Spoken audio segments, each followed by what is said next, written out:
Il y a une opposition pour l'accaparement des terres et le land grabbing entre, d'une part, un certain nombre d'acteurs transnationaux, essentiellement des entreprises soit nationales qui représentent les intérêts de pays qui veulent sécuriser leur approvisionnement alimentaire, ou soit simplement des entreprises qui veulent faire des investissements rentables sur la longue durée.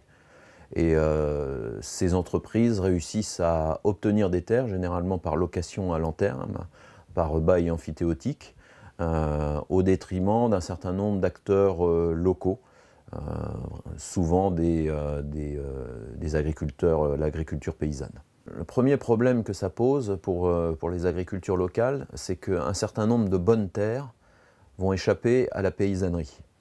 Et aujourd'hui, dans les pays d'Afrique subsaharienne, on a déjà un exode rural qui est très important.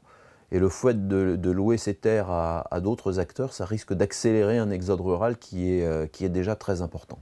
Parce qu'on est dans la plupart des pays d'Afrique subsaharienne sur des taux de croissance de la population qui vont amener un doublement de la population d'ici 2050. La plupart du temps, ces populations n'ont pas de droit de propriété reconnu par l'État.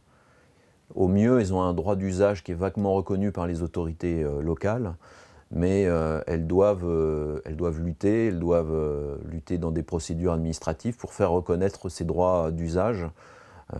Donc il y a deux principes aujourd'hui qui sont complémentaires à mon avis. Il y a le principe de certification où l'État va reconnaître un droit d'usage, de dire qu'il y a telle communauté, l'État reconnaît qu'il y a telle communauté qui est sur ces terres-là depuis un certain nombre de temps et qu'ils ont un droit d'usage sur ces terres.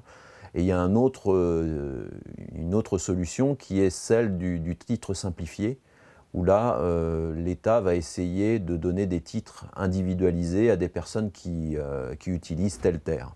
Tout se joue au moment où le contrat est signé entre le pays d'accueil de l'investissement et l'entreprise.